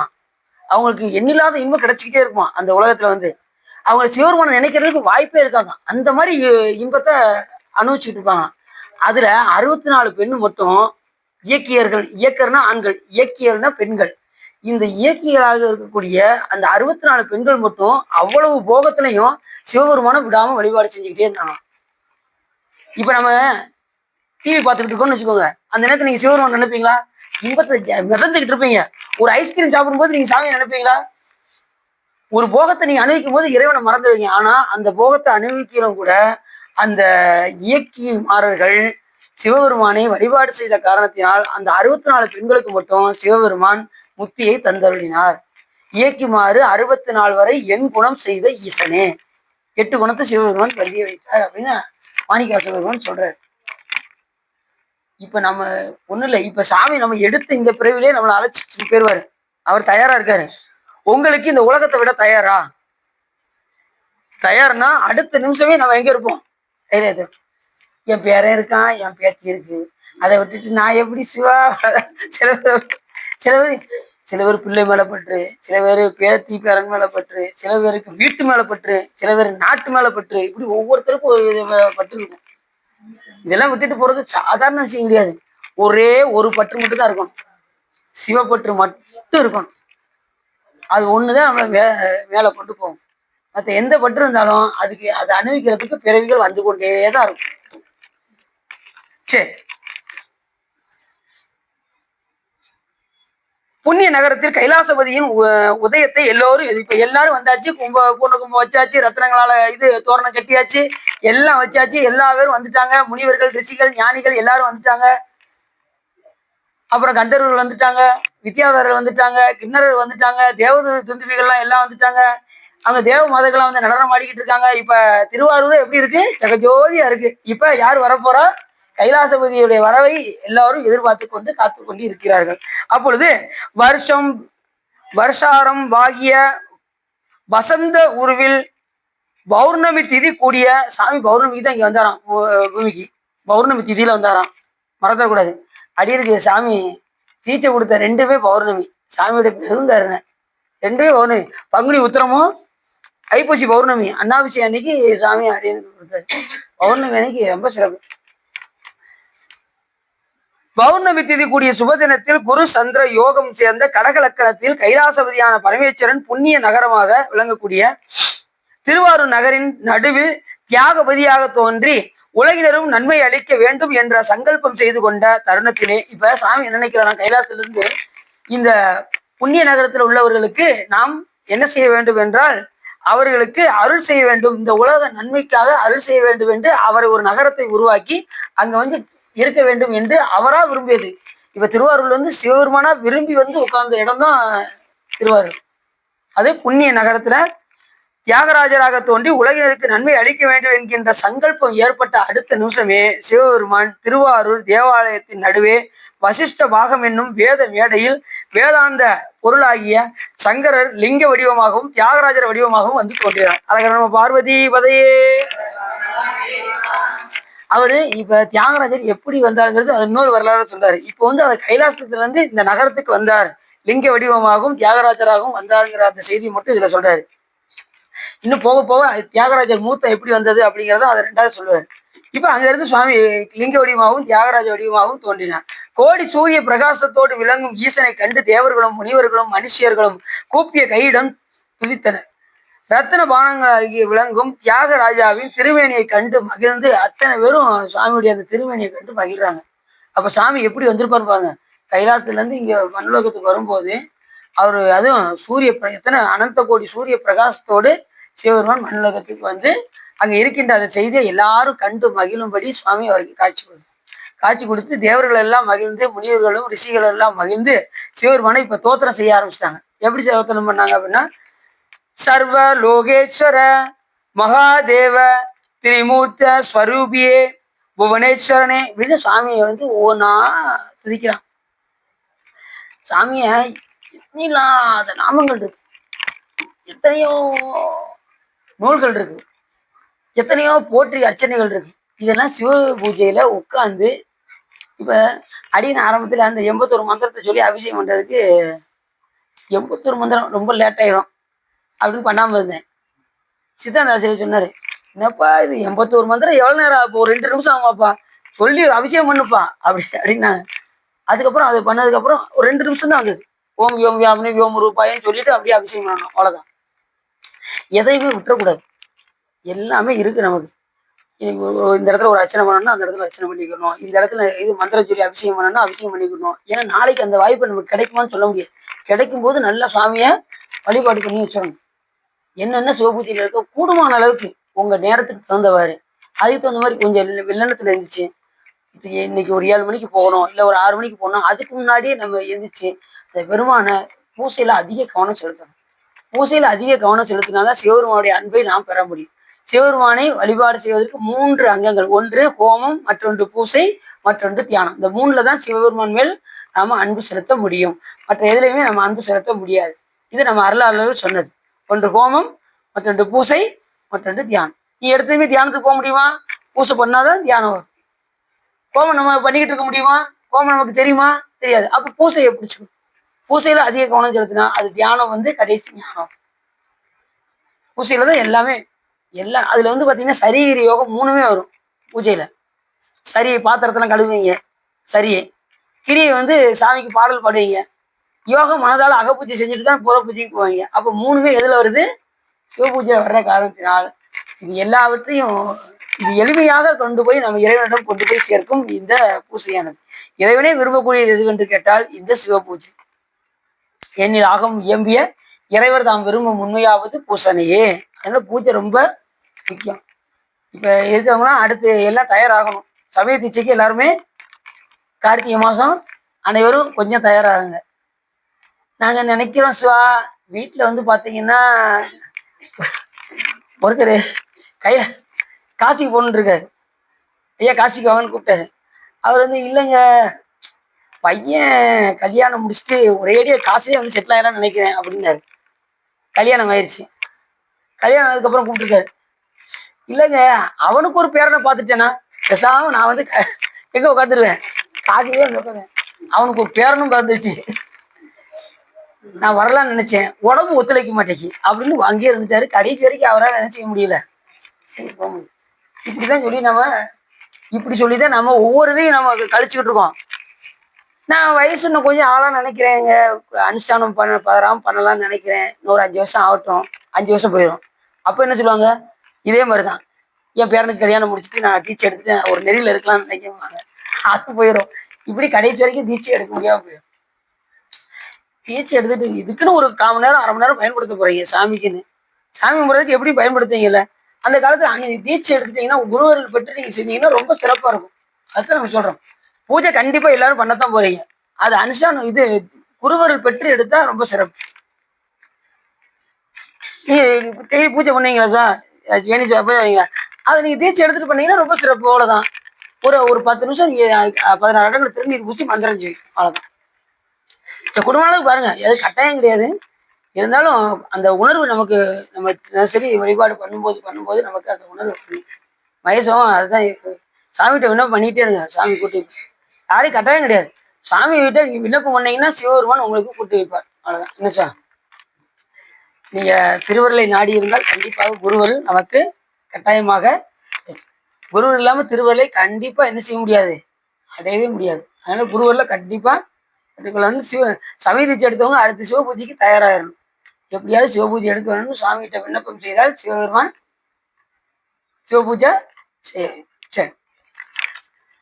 சர்வ லோகேஸ்வர மகாதேவ சாமி மகாதேவன் தேவாதி தேவரெல்லாம் தேடி நின்று அலறிட்டு தேடி நின்று நாவாந்த மறைவாடி நட்டமாடி நான்முகனும் இந்திரனும் ஆளும் போட்ட நின்ற பெருமான் சிவபெருமான்.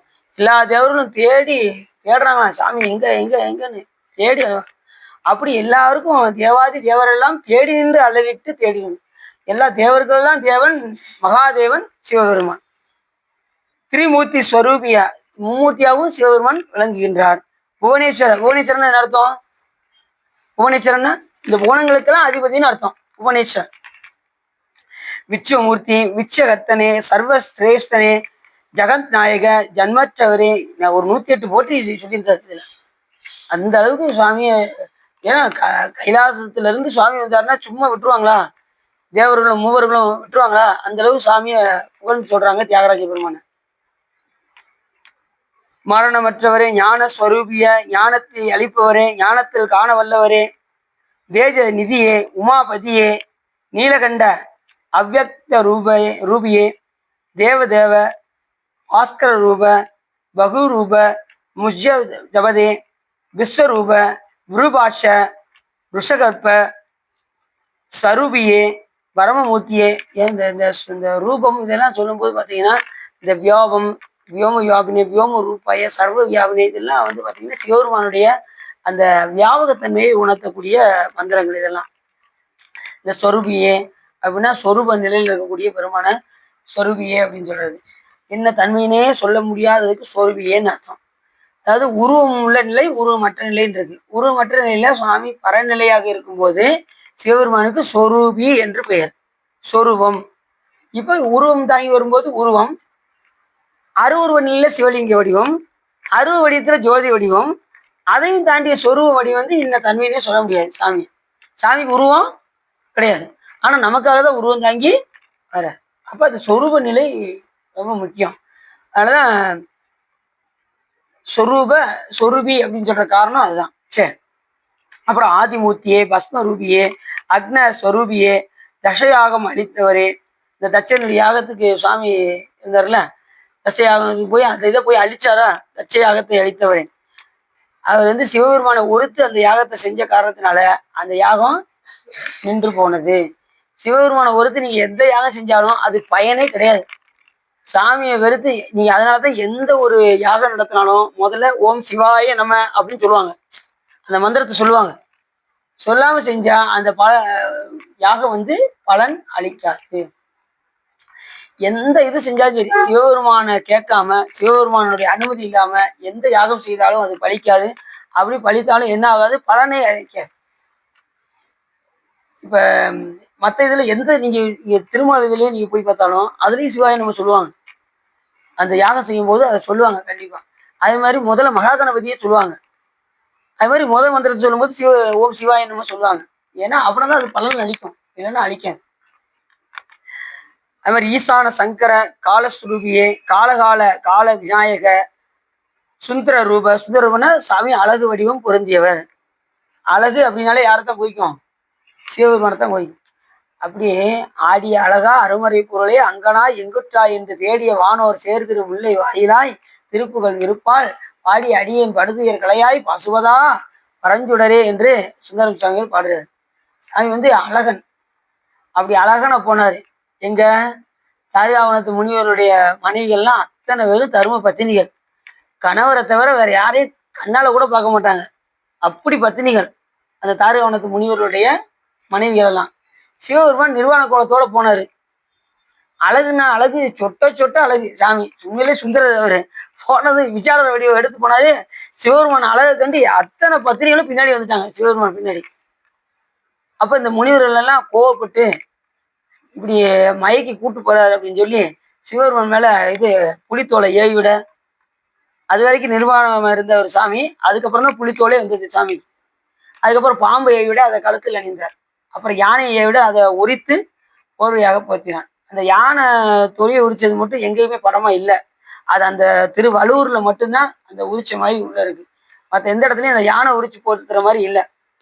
ஏன் அப்படின்னா 10 இடங்கள்ல பூராமே சாமி இந்த புலித்தோலும் இந்த பாம்பை மட்டும்தான் அணிந்திருப்பார். இந்த பாம்பு அணிந்த பெருமானு ஒரு பதியமே பாடினான்னு சென்றவரை சொன்னேன். என்ன பதியம்? பூவார் சென்னி மன்னன் புயங்க பெருமான் சிறியோமை போவாது உள்ளம் கலந்து உணர்வாய் உருக்கும் வெள்ள கருணையினால் ஆகா எண்ணப்பட்டு அன்பாய் ஆட்பட்டீர் வந்து ஒருப்படுவின் போவும் காலம் வந்ததுதான் பொய்விட்டு உடையான் கடல் புகவே. புகவே வேண்டாம் புலன்களில் நீர். போய் இந்த புலன்களை போய் மயங்கி திரியிறாங்க. புகவே வேண்டாம் புலன்களில் நீர். மிகவே நினைவுங்கள் மிக்க எல்லாம் போக விடுமீன்கள் நகவே ஞாலத்து உள்புகந்து நாயே அணைய நம்மை ஆண்ட தகவே உடையான் தன்னை சார தளராதிருப்பார் தாம் தாமே. தாமே தமக்கு சுற்றமும் தாமே தமக்கு விதிவகையும் யாமார் எமதார் பாசமார் என்ன மாயம் இவை போக கோமான் பண்டை தொண்டரும் அவன் தன் திருக்குறிப்பே கூறிக்கொண்டு போமாறு அமின் பொய்விட்டுடையான் கடல் புகவே. இப்படி சொல்றாரு பாருங்க. யாத்திரை பத்தி ரொம்ப அருமையா இருக்கும். அதெல்லாம் போய் படிப்பாருங்க. புகவே வேண்டாம் புலன்கள்னா என்னது? ஐம்புலன்களை போய் மாட்டி தவிக்காதீங்க. புலன்களை போய் மாட்டிக்கிட்டாங்க. அதை விடுத்து புகவே வேண்டாம் புலன்களின் நீர் மிகவே நினைவீன்கள். சிவபெருமான என்ன செய்யணும்? மிகவே நினைவீன்கள் மிக்க எல்லாம் போக விடுமீன்கள். மித்தெல்லாம் நமக்கு தேவையில்லை. நான் அதை நினைச்சுக்கிட்டு இருக்கேன், இதை நினைச்சுக்கிட்டு இருக்கேன், இந்த அங்க போறேன் இங்க போறேன், ஒன்றும் பலன் அடிக்காது. எதுவுமே நம்ம கூடவும் வராது. அதனால சிவபெருமான் ஒருத்தர் தான் முழுமுதல் பொருள் என்று அறிந்து அந்த பெருமான் மேலேயே மனம் ஒன்று இருங்க. மிகவே நினைவுங்கள். அவரை நினைச்சுக்கிட்டே இருங்க. அவர் நினைக்க இன்பம், அவரை மறக்க மறக்க நமக்கு துன்பம். நமக்கு துன்பம் வேணுமா இன்பம் வேணுமா நாம தான் முடிவு பண்ணிக்கணும். இது ஒவ்வொரு சொற்பொழிவுலையும் சொல்ற ஒரு விஷயம். இப்போ உங்களுக்கு ரொம்ப கஷ்டமா இருக்குன்னு வச்சுக்கோங்களேன். உங்களுக்கு ரொம்ப கஷ்டம் இருக்கு, என்னால தாங்க முடியாத கஷ்டங்க அப்படிங்கிறவங்க நேர பூஜை ரூமுக்கு போயிருங்க. கதவை சாத்திருங்க. உள்ள போய் சிவபெருமான மனம் ஒன்றி தியானம். நீங்க எந்த அளவுக்கு இறைவனை ஒன்றி தியானம் பண்றீங்களோ அந்த அளவுக்கு உங்களுக்கு துன்பம் உங்களை விட்டு. இது சத்தியமான உண்மை. ரொம்ப துன்பமா இருக்குன்னு நினைச்சீங்கன்னா உடனே நீங்க என்ன செய்யுங்க? எனக்கு அங்க முடியல, இங்க முடியல, எனக்கு உடம்பு சரியில்லை, எந்த இதா இருந்தாலும் சாமி நீக்கிறார். போய் பூஜை ரூம்ல போய் மனம் ஒன்றி அதிக நேரம் தியானம் பண்ணணும் சுவாமிய. சும்மா ஒரு சொற்பொழிவுல சிவா சொன்னாரு, பூச ரூமுக்கு போக சொல்லியிருக்காரு, தியானம் பண்ண சொல்லியிருக்காருன்னு ஒரு நிமிஷம் முடிச்சுட்டு ஓடி வந்துடக்கூடாது. அதிக நேரம் சாமி உட்காந்து தியானம் பண்ணீங்களா? இப்பதானே சொற்பொழிவு சொல்லியிருக்கீங்க, இனிமே அதுக்குண்டான முயற்சிகளால் நாங்கள் எடுக்கணும் அப்படிங்கிறது. ஏன்னா நம்ம நூல்கள் சொல்லுது, மிகவே நினைவீன்கள். மிகவே நினைவுன்னா அதிக நேரம் இறைவனை நினைக்கணும். மிகவே நினைவீன்கள், மிக்க எல்லாம் போக விடுமீன்கள். மற்றதெல்லாம் தேவையில்லை. தேவையில்லாததெல்லாம் போய் நம்ம என்ன செஞ்சுக்கிட்டு இருக்கோம், வச்சு சேர்த்துக்கிட்டு இருக்கோம். தேவையில்லாத விட்டுட்டு தேவையில்லாதெல்லாம் போய் நம்ம சேர்த்து வச்சுக்கிட்டு இருக்கோம். யோசிச்சு பாருங்க. அது மாதிரி பிற்பால் என்று பேல் கணித்தால் பெருதற்கரியன் பெருமானி. கொஞ்சம் நிப்பாட்டிட்டீங்கன்னு வச்சுக்கோங்க, நீங்களாம் முன்னாடி போங்க, நான் பாதராம வரலான்னு நினைக்கிறேன், நான் அடுத்த பிறையில வந்துக்கிறேங்க, நீங்க போறவங்க போங்க அப்படின்ட்டோம்னா சிவபெருமன் கிடைக்கவே மாட்டார். கொஞ்சம் யோசிச்சுட்டோம் அப்படின்னா பிற்பால் நின்று பேல் கணித்தால் பெருதற்கு அரியன் பெருமானி. மாணிக்க சொல்றாரு, கொஞ்சம் யோசிச்சுட்டு நம்ம அடுத்து பார்த்துக்கிறோம் அப்படின்னு நினைச்சிட்டோம்னா அடுத்த பிறகுலாம் கிடைக்கவே மாட்டாங்க, கிடைக்காது, சாமி கிடைக்கவே மாட்டாங்க. யார் மாணிக்க சொல்றாரு, பிற்பால் நின்று பேல் கணித்தால் தள்ளி போட்டா பெருதற்கு அரியன் பெருமான். சாமி கிடைக்கவே மாட்டான். அதனால கிடைக்கும் போதே நம்ம என்ன செஞ்சிடணும், அடியாரோடு கூடி நல்ல வழி. நேரத்துல உண்மையிலே முற்றுவதற்கு எத்தனை பேர் வந்துட்டாங்க, உண்மையிலே எல்லாரும் வந்துட்டாங்க. உண்மையிலே ரொம்ப ஆச்சரியமா போச்சு. நான் அவங்க 20 பேர் வருவாங்கன்னு சொன்னேன், 50 பேருக்கு மேல வந்துட்டாங்க. சாமி கார்த்தி சோலாம் வந்துட்டாப்ல. என்ன சோ சிறப்பு சாமி ஏத்தேன் 60 பேருக்கு மேல. அதான் அது எல்லா அவங்க கணக்குல சேர்த்து 100 பேருக்கு மேல வந்துருச்சு.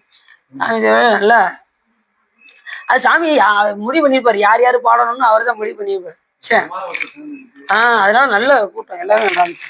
சரி, அது நேற்று புண்ணிய காலத்துல எல்லாம் பாடியிருக்காங்க அமாவாசையில. பெரிய சிறப்பு அண்ணாதானே அவங்க போட்டது. அவங்களுக்கு சிறப்பு, கொடுத்தவங்களுக்கு சிறப்பு, திருமுறை பாடினவங்களுக்கு சிறப்பு. எனக்கு புண்ணிய காலத்தை எல்லாரும் எல்லாம் பயன்படுத்திருக்காங்க. சரி, அப்படி இப்படி ஒவ்வொரு மந்திரங்களாக சொல்லி தேவர்களும் மூவர்களும் என்ன செஞ்சாங்க, போற்றினார்கள்.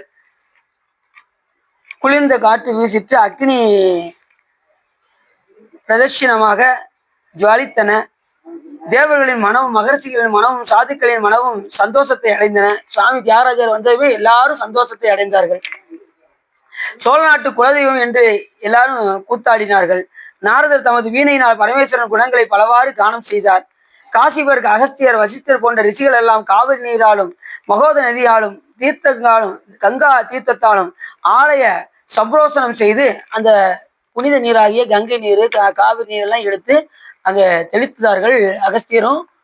அகஸ்தியர் காசிபர் போன்ற முனிவர்கள் எல்லாம் காவிரி நதியில இருந்து, அந்த சோழ நாட்டுக்குரியது என்னது, காவிரி நதியெல்லாம் எடுத்துக்கொண்டு தெளித்தார்கள். அது மாதிரி பலிபீடத்தை அமைத்து சைவ முறைப்படி மந்திர கலாபங்கள் குறையா வண்ணம் பூஜா விதானம் என்னும் முறையையும் செய்து தியாகராஜமூர்த்தியை முக்காலத்திலும் பூசித்து தொழுது வித்தார். முக்காலத்தும் தொழுதாங்க. அப்போ 3 காலமும் போனா இப்பயும் பார்த்தீங்கன்னா நீங்க திருவாரூர்ல சாயங்காலம் போய் ஒரு பூஜை இருக்கும், சாயங்காலம் ஒரு பூஜை நடக்கும். அங்க போய் நீங்க சாயங்காலம் இருந்தீங்கன்னா சிவகணங்கள்ல நீங்க ஒருவராக இருப்பீங்களாம். சாயரட்சை போய் பார்த்தா அந்த சாயரட்சை தீபத்தை பார்க்கணும். சாயங்காலம் போய் அந்த தீபத்தை நாங்கள் நிறைய தடவை போயிருக்கோம். அந்த நேரத்தில் கரெக்டாக 2வது மலர் மாலைகள்லாம் கட்டி நிறைய போடுவாங்க அந்த நேரத்தில், அந்த சாயரட்சை நேரத்தில்.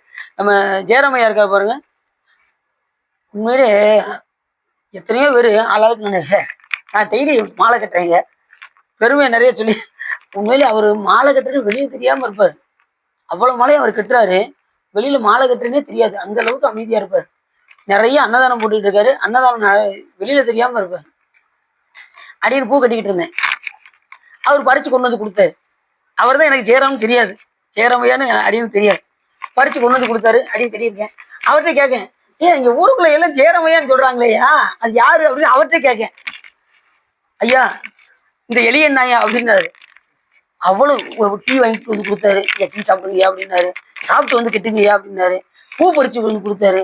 இவ்வளவு தொண்டு செஞ்சுக்கிட்டு சேரவையா ஊர் முழுக்க கேட்ட ஒருத்தர் சொல்லல, கடைசி அவர்கிட்ட கேட்க அவர் இந்த எளியன் தாயா அப்படிங்க.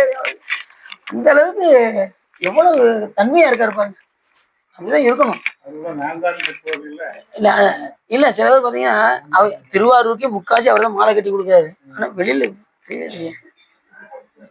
சாயரட்சிக்கெல்லாம் கரெக்டா அவர் கட்டுற மாலை அங்க சாயரட்சிக்கு போகும். அதான் திருவாரூர் பிறந்தார்கள் எல்லாருக்கும் அடியேன்னு சும்மா வச்சிருந்தாங்க. அந்த பாக்கியத்தை சாமி அவர் கொடுத்துருக்காரு. அங்க நடக்கும் பாருங்க, அதிக நேரம் அந்த லட்சக்கால் தீபத்தை கொண்டு காமிப்பாங்க. அவ்வளவு சூப்பரா இருக்கும். இதை பார்க்கறதுக்காகவே ஒரு நாள் நாங்கள் மெனக்கிட்டு போனோம். நம்ம அடியார்கள்லாம் சேர்ந்து ஒரு 15 வருஷத்துக்கு முன்னாடி முதல்ல பார்க்கும்போது இந்த சாயரிச்சை பார்த்தா சிறப்பு அப்படின்னு சொல்லி போனோம். இப்போ பள்ளி எழுச்சிக்கு வந்து திருப்பரந்துரை, உச்சி காலத்துக்கு வந்து திரு ஆனைக்காவல் போகணும்னு சொல்லி மெனக்கெட்டு ஒரு நாள் எல்லா நாளும் போயிருக்கும். மற்ற பூஜைலாம் பார்த்துருக்கோம். இந்த இது மத்திய பூஜை பார்க்கலையே, உச்சிக்கால பூஜை பார்க்கலையே அப்படின்னு சொல்லி அடியன்னு இந்த முனிர சுவாமிகள்லாம் சேர்ந்து ஒரு பஸ்ஸில் போயிட்டோம். போய் பார்க்க போனோம். கரெக்டாக பார்த்தீங்கன்னா ஐயர் வந்து பெண் வடிவத்தில் உள்ள போய் பூஜை பண்ணோம். அது வந்து சிறப்பு. திரு ஆனைக்காவல்ல அப்படி பெண்ணாகவே போய் பூஜை பண்ணுவாங்க. அது உச்சிக்கால சிறப்பு. உச்சி காலத்தில் அங்கே பார்க்குற சிறப்பு. சாயரட்சிக்கு திருவாரூர், அர்த்த ஜாமத்துக்கு சிதம்பரம். எப்பயுமே அங்கே வந்து அங்கே அம்பாளுக்கு ரொம்ப சிறப்பு. அங்கே வந்து கோவில் செய்வாங்க. அவங்க அது என்ன காரணம்னா அங்கே அம்பாள் வந்து ரொம்ப உக்கிரமா இருப்பாங்க, பயங்கர உக்கிரமா இருப்பாங்க. அங்கே பூஜை செய்கிறவங்க எல்லாம் இறந்து இறந்து போய்கிட்டே இருந்தாங்க. அப்போ ஆதிசங்கரர் வந்தார். ஆதிசங்கர் வந்தபோது இப்படி நடக்கு அப்படின்னதும் அம்பாளுக்கு நேரம் ஒரு விநாயகரை பிரதிஷ்டை பண்ணாங்க. இப்போ நீங்கள் போய் பார்த்தீங்கன்னா அம்பாளுக்கு நேரம் ஒரு விநாயகர் இருப்பார். அதை பிரதிஷ்டை செஞ்சதுக்கு அப்புறம் போய் பூஜை பண்ணுறாங்க, எதுவுமே ஆகலை. அங்கே உக்கிரமா இருக்கிறதுனால அம்பாலே போய் பூஜை பண்ணுற மாதிரி ஐதீகம். அதனால ஐயர் வந்து என்ன செய்வாங்க, அம்பாலாக புடவை உடுத்தி கொண்டு போய் தான் மதிய நேரத்தில் பூஜை பண்ணுவாங்க. அதனால உச்சிக்காலம் அங்கே திருவானைக்காவல்ல ரொம்ப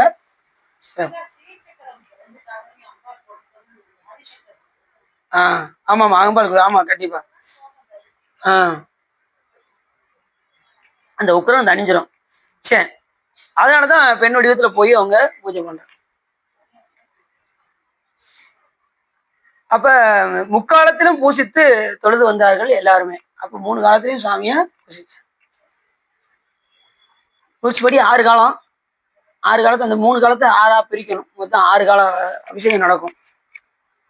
எந்த கோயில்ல 6 காலமும் பூஜை நடக்குதோ, இப்ப நீங்க திருப்பரந்தூர்ல போனா 6 கால பூஜை அன்னைக்கு போட்டு இருந்துச்சு பாத்தீங்களா? நாமளே ஒரு 3 காலம் பார்த்தோம் அன்னைக்கு முற்றவர் பண்ணும்போது. அதுலயும் ஒரு சிறப்பு என்னன்னா, முற்றவர் போயிருந்தோம். ஐயர் சொன்னாங்க, அபிஷேகம் பண்ணும்போது சுவாமிய நாங்க காட்ட மாட்டோம், திரையை மூடிக்கொண்டுதான் அபிஷேகம் பண்ணுவோம் அப்படின்னாங்க. திருப்பரந்துரையில முற்றவர் போயிருந்தோம்ல, அப்ப வேணிச்சு வந்தீங்களே, ஐயர் சொன்னாங்க ஆமா பௌர்ணமி அன்னைக்கு அபிஷேகம் நாங்க பார்க்க விட மாட்டோம் அப்படின்னாங்க. நாங்க திரையை மூடிட்டு தான் செய்வோம்னு நாங்க வருத்தத்தோட வந்து வெளியில உட்காந்து அங்க முற்றவர் பண்ணிக்கிட்டு இருந்தோம். நாங்க பாடுறதுக்கு எதுக்கு சாமியும் மாணிக்கவாசர் இருக்காங்க வெளிப்புறத்துல.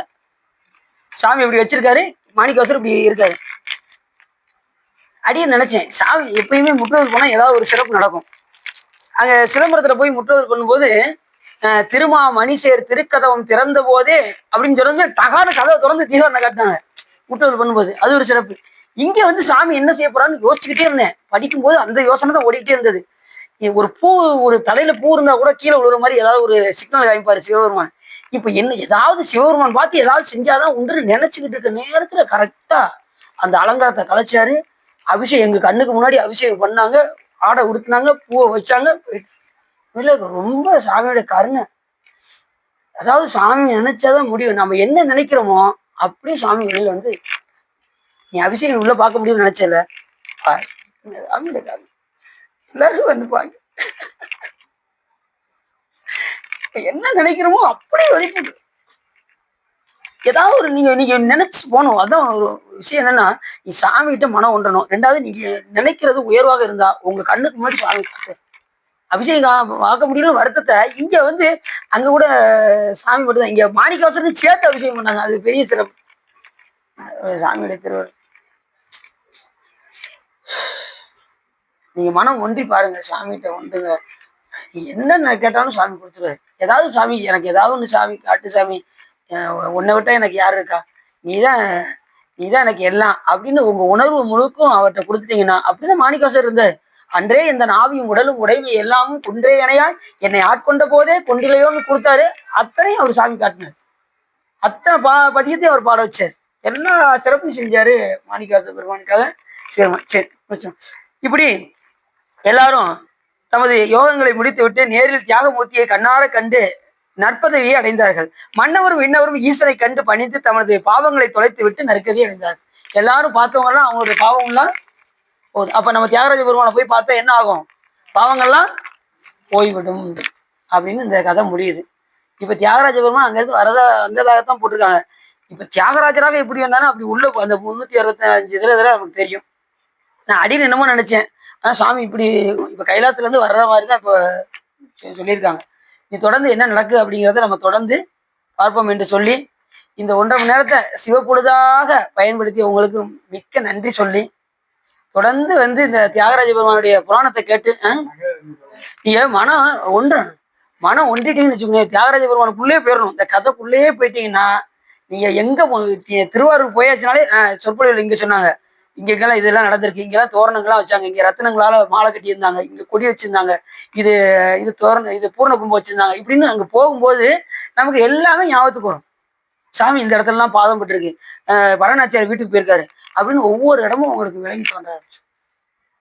அதை உள் வாங்கிக்கிட்டு நீங்க திருவாரூர் போனீங்கன்னா ரொம்ப சிறப்பா இருக்கும். ஏற்கனவே வர சனிக்கிழமை போகத்தான் போறோம் திருவாரூருக்கு. இதை அப்படியே ஞாபகம் வச்சுக்கிட்டு நம்ம அங்க போகணும். சரி, இதுக்காக உள்ளம் நிறைந்து வகை சிறந்து இந்த திருவாரூர் புராணத்தை நீங்கள் உங்களுடைய வல்வினை கரைந்து திருவருள் உரையும் என்று சொல்லி திருப்பூர் வாடி அடியன் உரையை நிறைவு செய்கின்றேன்.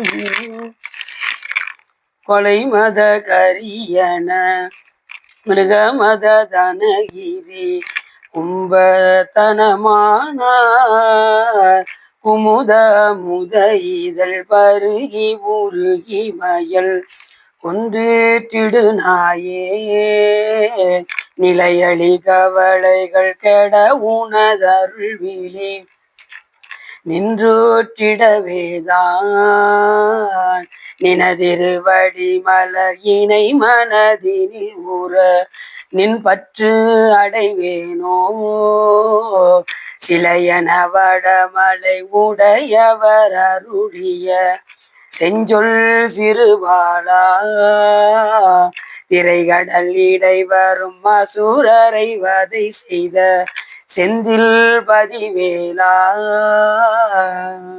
விலை நிக நுதலிவ மயில்புற மகளும் விரும்பி புணர்வோனே விருதனி மரகத மயில் வருகுமர விடங்க பெருமாளே நிலையடி கவலைகள் கெட உனதருள் வீதி நின்றோற்றிடவேதான்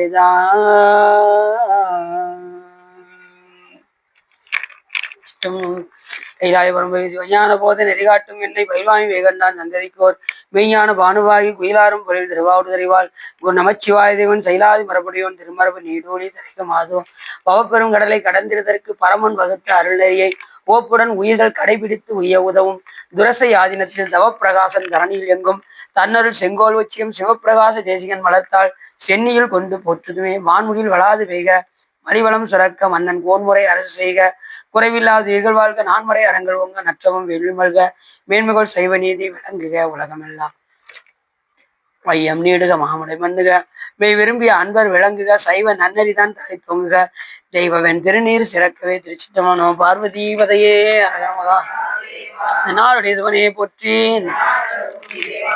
வெற்றிவேல் முருகனுக்கு திருச்சிட்டமனம் தில்லையம்பலம் பொன்னம்பலம் அருணாச்சலம் ஆரூரா தியாகேசா ஆரூரா தியாகேஷ் இனிமே ஆரூரா தியாகேச